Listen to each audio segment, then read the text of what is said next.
नमस्कार, बहुत स्वागत है आप सभी का। आप देख रहे हैं इंडिया डेली 3 का सवाल के साथ। मैं हूं नैना यादव और मैं हूं आपके साथ आशीष पांडे और मैं हूं आपके साथ ऋतु। शुरुआत करते हैं और सबसे पहले आपके सामने मुद्दा रखते हैं 3 का सवाल में। आज हम बात करेंगे पश्चिम बंगाल को लेकर के। पश्चिम बंगाल में विधानसभा चुनाव की सुगबुगाहट तेज हो गई है। ईडी की छापेमारी से शुरू हुई सियासत अब बंगाल में विवादित बयान तक जा पहुंची है। टीएमसी और बीजेपी नेताओं के बीच अब वार पलटवार का दौर वो शुरू हो गया है। अब टीएमसी के एक नेता का ऐसा बयान सामने आया है जिसने सियासत को और ज्यादा बढ़ावा दिया। टीएमसी नेता अरुणाब सेन ने अपने बयान में कहा कि साल 2026 में मैं पहले बीजेपी नेताओं को पीटूंगा और फिर उन्हें जिंदा दफना दूंगा।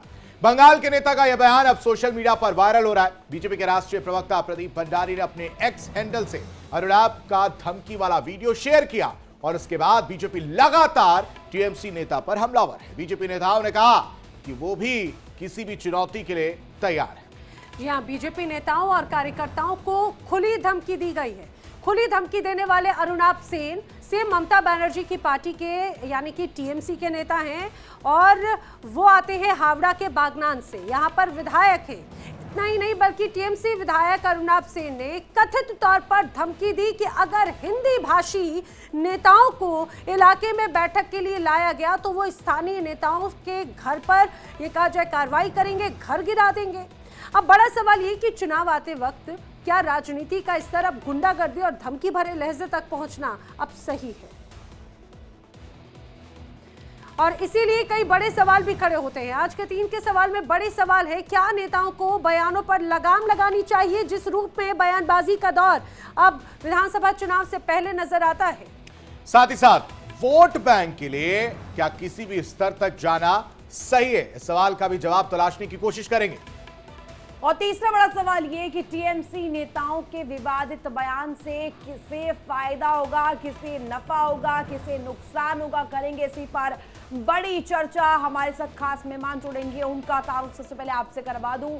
यहाँ पर देखिए राधिका भट्टाचार्य शाह, प्रवक्ता बीजेपी की, महबूब रजा राजनीतिक विश्लेषक, साथ ही डॉक्टर फिरोज मंसूरी राजनीतिक विश्लेषक हमारे साथ कनेक्ट होंगे। हालांकि देखिए पूरा मुद्दा अब गर्मा रहा है क्योंकि ये पूरी सियासत को लेकर के तस्वीर सामने आ रही है और साथ ही साथ पश्चिम बंगाल को लेकर के अभी चुनाव की घोषणा तक नहीं हुई है, लेकिन उससे पहले इस तरीके के तीखे बयान देना, इस बयानबाजी का मतलब क्या है और ये जो बयान सामने आया है टीएमसी के विधायक का, इसके मायने क्या है, इसको लेकर के आज करेंगे एनालिसिस। हालांकि देखिए टीएमसी में एक कहा जाए तो एक तरह से एक कोशिश हर दफा की जाती है इस तरीके के बयान देने के जरिए ग्राउंड तैयार करना पश्चिम बंगाल में चुनाव से पहले। हालांकि इस बयान के बाद इसके रेपरकशंस भी झेलने पड़े। महबूब रजा हमारे साथ कनेक्ट हो चुके हैं, सीधे उनका रुख करते हैं। महबूब रजा जी, ये समझाइएगा कि यहाँ पर सीधे तौर पर एक राजनीतिक पार्टी से वो जुड़े हुए हैं, शब्दों की मर्यादा होनी चाहिए, उन मर्यादाओं को तो तार तार कर ही दिया है। एक राज्य नेता के तौर पर उनकी जिम्मेदारी बनती है।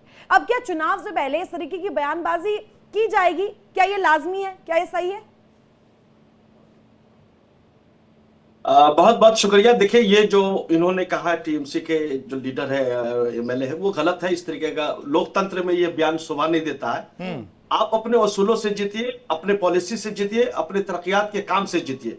मगर जिस एंगल से उन्होंने बयान दिया, ये समझिए कि नफरत फैलाने वाला बयान है।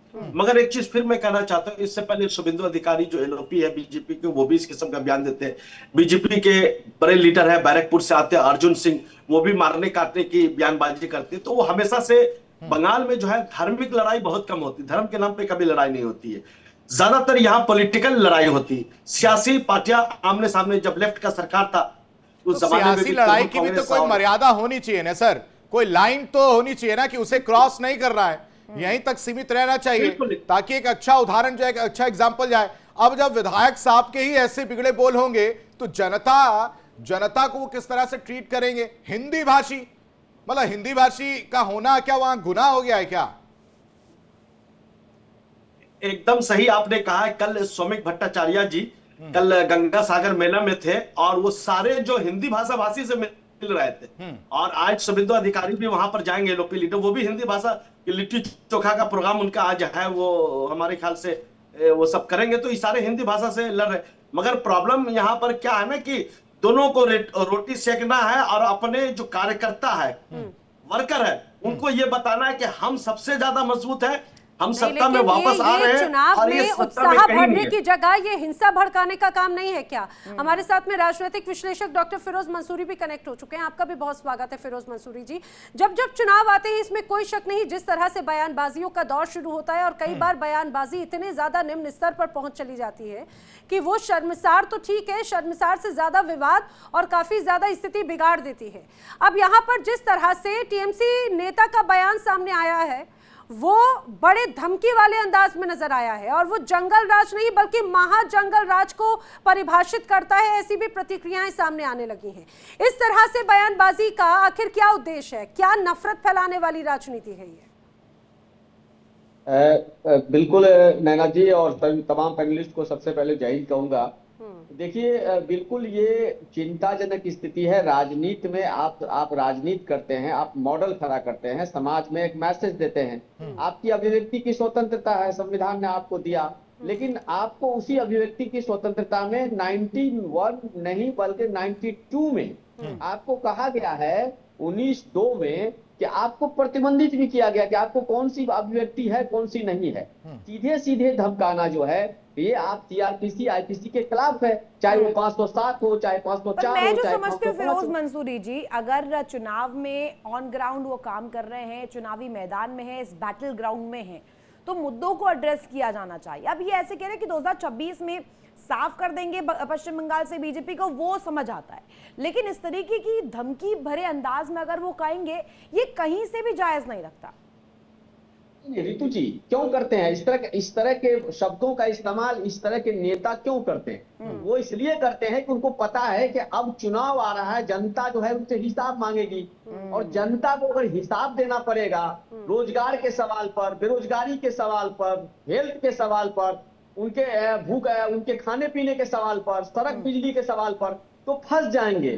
तो अब ऐसे इसके लिए करना क्या है? करना यह है कि धमकी दे दो। उनको पता है कि धमकी देंगे दूसरे पक्ष से जो है एफआईआर दर्ज होगा नहीं, क्योंकि उनका भी काम है, एक दिन वो भी ये काम कर देंगे। तो दोनों का सेटिंग होता नहीं, है। लेकिन एफआईआर दर्ज होने की बात अगर ये कह रहे हैं महबूब रजा, मुझे एक बात बताइए, ये सीधे सीधे धमकी है, जिंदा गाड़ दूंगा, ये कहना आखिर ये किस तरह का बैकअप सपोर्ट है और किस तरह से उनको इतनी ताकत मिलती है कि ये कहा जाए सिस्टम उनका, सरकार उनकी, भाई उनका तो ये कहा जाए जब सैया भाई कोतवाल तो डर काहे का, जो बोलना है बोलते रहो, हिंसा भड़कानी है भड़काते रहो, एक्शन लेने वाला कोई नहीं है। ये जिंदा गाड़ देने वाला ये कॉन्फिडेंस कहां से आता है? क्या ममता बनर्जी इस पर संज्ञान लेकर अपने विधायक पर कोई एक्शन लेगी क्या? देखिए, बिल्कुल ही लेनी चाहिए, इसलिए कि इस किस्म की बोली जो है लोकतंत्र में बिल्कुल ही इस्तेमाल नहीं होनी चाहिए। ये कहीं ना कहीं वोटर को डराने और धमकाने का भी है और सामने वाला जो अपोजिशन खड़ा होगा उनको भी मोरल डाउन करने का मामला है। ये विधायक जी है, समझिए हो सकता है कि जबान इनकी फिसल नहीं गई होगी, घिसक भी गई होगी और अब तो जहनी एतबार से बीमार आवाज में होंगे। उन्होंने अपनी नीति भी बता दी है और ये बहुत बड़ा सवाल इसके बाद खड़ा भी कर दिया। जैसे मेरे सहयोगी नैना ने पूछा भी कि अब सीएम ममता बनर्जी सामने कब आएंगी, अब इन विधायक को लेकर के कब वो एक्शन लेंगी, लेकिन अब सवाल इसको लेकर के भी जुड़ रहा है कि राजनीतिक पैमाने पर अगर देखें, राजनीति के पैरामीटर पर अगर हम सोचे तो क्या ये सेफ एस्केप नहीं है? इस तरीके की बयानबाजी आप कीजिए और उसके बाद अपने आप को चमका दीजिए, मुद्दों को एड्रेस मत कीजिए। नहीं, एकदम सही कहा कि एकदम ये चमकाने वाला, देखिए बहुत कम लोग इसको बगनान से एमएलए आते हैं, बहुत कम लोग इनको जानते थे, मगर ये जो बयान दिया है कि आज पूरे देश भर में इसको लोग जान गए, नफरती बयान की वजह से, लोकतंत्र के खिलाफ बयान की वजह से। इसलिए कि इस किस्म के लोगों पर कोर्ट को चाहिए, पुलिस को चाहिए कि सबोमोटो के तहत आज बताते खुद एफआईआर दर्ज करे पुलिस, और कोर्ट को भी चाहिए, अदालती को भी चाहिए। किस पुलिस की आप बात कर रहे हैं सर? खुद आप जिस पुलिस की बात कर रहे हैं महबूब साहब, फिरोज मंसूरी साहब, आपसे समझना चाहूंगा, जिस पुलिस का जिक्र जो है महबूब साहब कर रहे हैं, उसको जरा इस तरह से समझ लेते हैं कि जब ईडी का एक्शन होता है तो उस ईडी के खिलाफ खुद वहां की पुलिस जो है मामला दर्ज करती है, लेकिन इस तरह के जो बयानबाजी देखने को मिलते हैं वहां पर पुलिस एक्शन नहीं देखने को मिलता है। ऐसे में ये सवाल और ये आरोप कहीं ना कहीं सही साबित होता है, जो मेरी सहयोगी नैना ने कहा कि भाई किसकी जो है शय मिली हुई है और जो है डर है वो खत्म हो चुका है। इस बात से कहीं डिनाई नहीं कर सकते फिरोज साहब कि इससे पहले जो बंगाल की स्थिति थी, जो तस्वीरें देखने को मिली थी पश्चिम बंगाल की, वहां पर जिस तरह से आगजनी, तोड़फोड़, कार्यकर्ताओं को मारा जा रहा था, एक बार फिर से हिंसा भड़काने की कोशिश जो है टीएमसी के विधायक करते हुए नजर आ रहे हैं। इस बात से कहीं डिनाई किया जा सकता है क्या, खासकर इस बयान के बाद? नहीं आशीष जी, देखिए बिल्कुल आप जो कह रहे हो बिल्कुल सही है। जब संविधान का जो सरकार संविधान के अनुरूप नहीं चलेगी उसमें इस तरह की चीजें गड़बड़ होंगी। ईडी को जाके एक पुलिस अधिकारी जाके कब्जा कर लेगा और एक दूसरे के संविधान में सभी के बराबर नियम बनाए हुए हैं। पुलिस स्टेशन को कहां तक जाना है, पुलिस की क्या कार्रवाई है, सीबीआई का क्या काम है, ईडी का काम क्या है। जब आप संविधान की सीमा को लांघते हैं ना, तब जाके इस तरह की विसंगति पैदा होती है। और सबसे ज्यादा अफसोसनाक इस बात का है कि विधायिका अपनी सीमा नहीं समझ रहा है, कार्यपालिका अपनी सीमा नहीं समझ रहा है और न्यायपालिका अपनी सीमा को जो है वो, जब ये गठबंधन स्थिति की होती है तब ये स्थिति आती है। अब मैं आपको बता देता हूं, हर पार्टी के अपने 2-3 बयानवीर हैं। महबूब रजा एक बात बिल्कुल सही कह रहे थे कि अभी तक ये सैन साहब को कोई नहीं जान रहे थे, लेकिन उन्होंने संविधान का उल्लंघन कर दिया और इन्होंने, मैं साफ कह रहा हूं, इन्होंने 19(2) का डायरेक्ट उल्लंघन किया और आईपीसी सीआरपीसी में डायरेक्ट इस पे प्रावधान है। ये धमका रहे हैं, ये 507 के तहत धमका रहे हैं, 555 के तहत धमका रहे हैं, 504 के तहत धमका रहे हैं। मतलब जानते हैं 10 साल की सजा है। सांप्रदायिकता करना है, कोई पार्टी दूसरे पार्टी को राधिका भट्टाचार्य शाह हमारे साथ बीजेपी की तरफ से जुड़े, बहुत स्वागत है मैम आपका। आपसे भी समझते इस पूरे मुद्दे को कि जिस तरह से ये विधायक साहब धमकाते हुए और इस तरह का लहजा देखने को मिला है, आप बीजेपी इस पर हालांकि पलटवार आप लोग बयानों से करते हुए नजर आ रहे, क्या इसको लेकर आप लोग की तरफ से कोई स्टेप लिया जाएगा? साथ ही साथ इस बयान से बीजेपी का क्या रुख है, बीजेपी किस तरह से इस पर प्रतिक्रिया देना चाहती है, वो भी समझना चाह रहा हूं सर मैम। देखिए हमें ताज्जुब है कि अब तक ना सस्पेंशन ना एफआईआर की बात कर रही है ममता बनर्जी इस विधायक के, कोई उन्होंने उनकी ओर से कोई एक्शन नहीं लिया है, ना कोई कार्रवाई शुरू किया। इसका मतलब है कि ममता बनर्जी की खामोशी ही उनकी सहमति है। हमने जो करना है हम करेंगे, पर इनका ये बयान हमारे एमएलए के तो मुंह से नहीं निकला है, ये निकला है तो उनके एमएलए से। तो रिस्पॉन्सिबिलिटी किनकी है, जिम्मेवारी है कि अगर बीजेपी का कोई विधायक होता तो उस पर अब तक कार्रवाई हो जाती?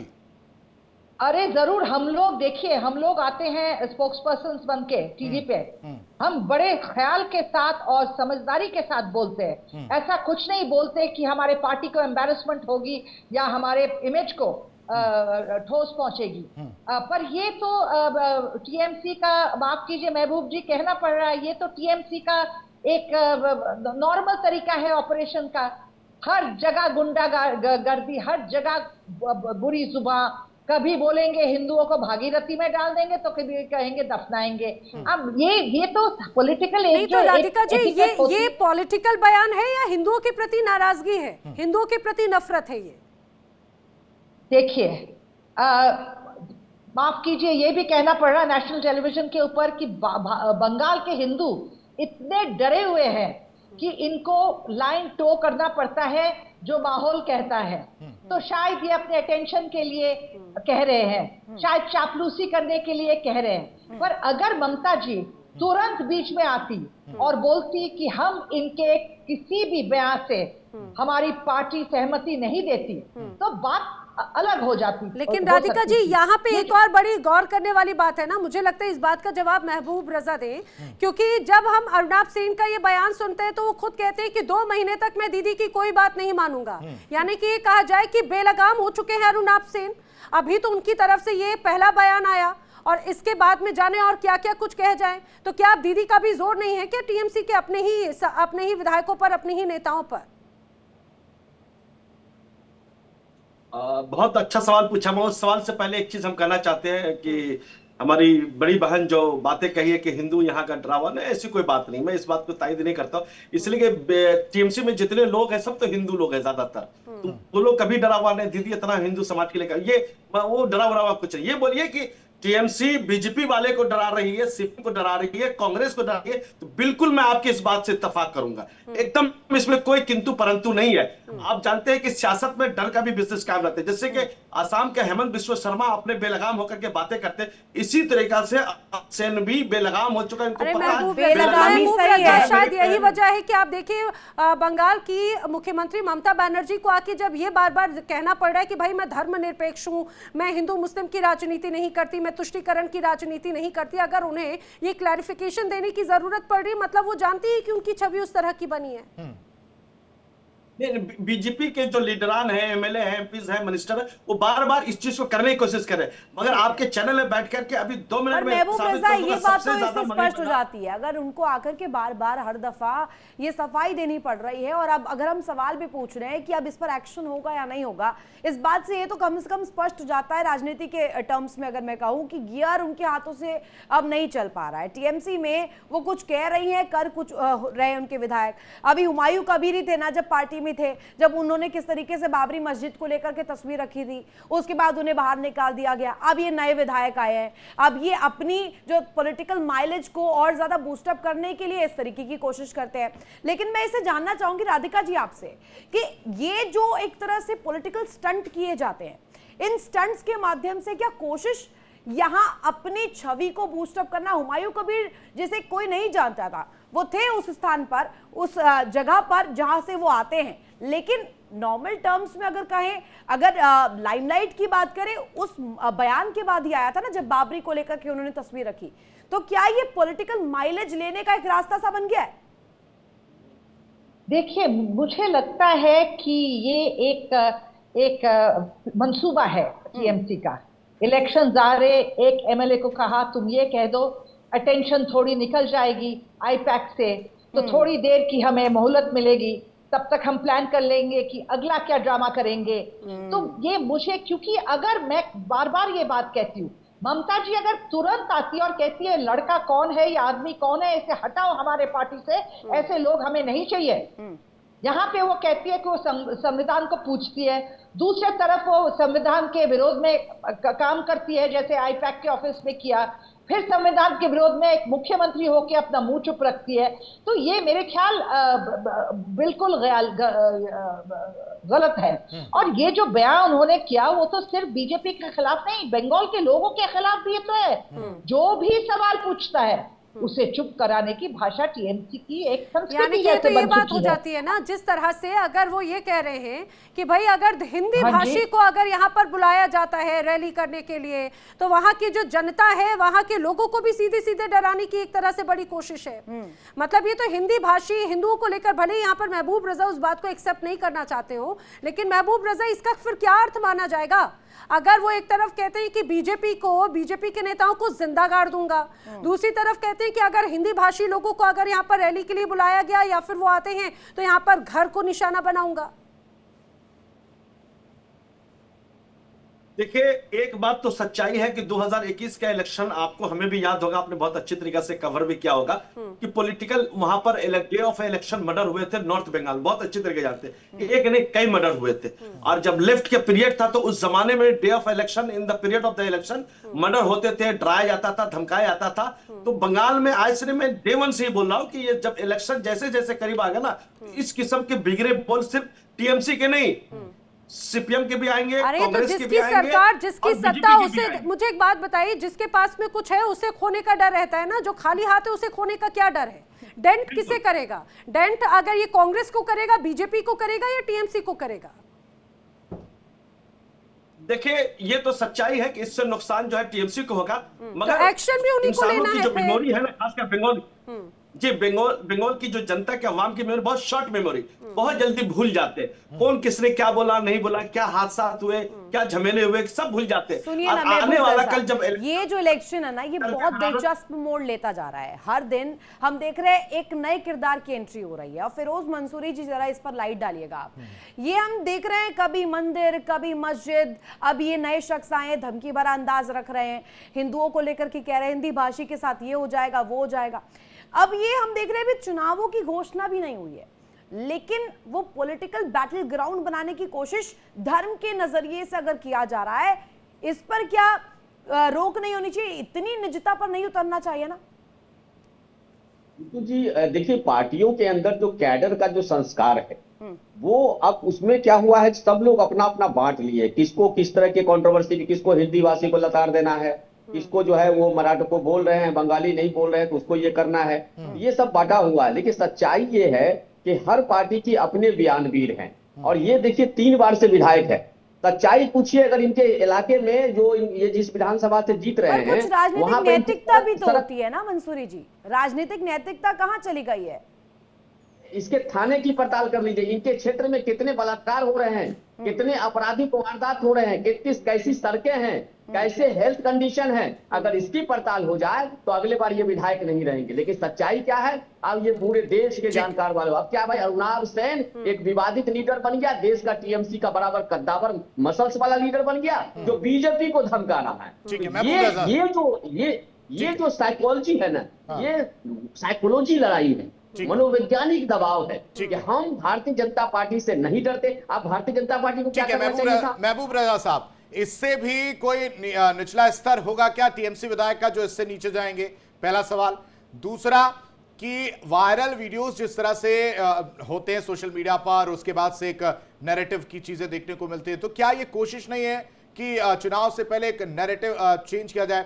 तीसरा और बेहद महत्वपूर्ण सवाल मैं समझना चाह रहा हूं आपसे और जानना चाह रहा हूं कि एक तरफ ममता बनर्जी की कोशिश है कि सनातनी और सब चीजों को लेकर उनका चेहरा जो फेस क्लियर दिखे, दूसरी तरफ ऐसे लोग हिंदू भाषी कहते हुए नजर आते कि दिखेंगे तो घर तोड़ दिया जाएगा, नहीं आने चाहिए, और फिर उसके बाद हुमायूं कबीर का जैसा जिक्र ऋतु ने किया, ऐसे लोग कहीं ना कहीं बड़ा नुकसान भी करते हुए नजर आए। तो अब स्टैंड लेना पड़ेगा ना ममता बनर्जी को, कैसे विधायकों के खिलाफ कार्रवाई होनी चाहिए?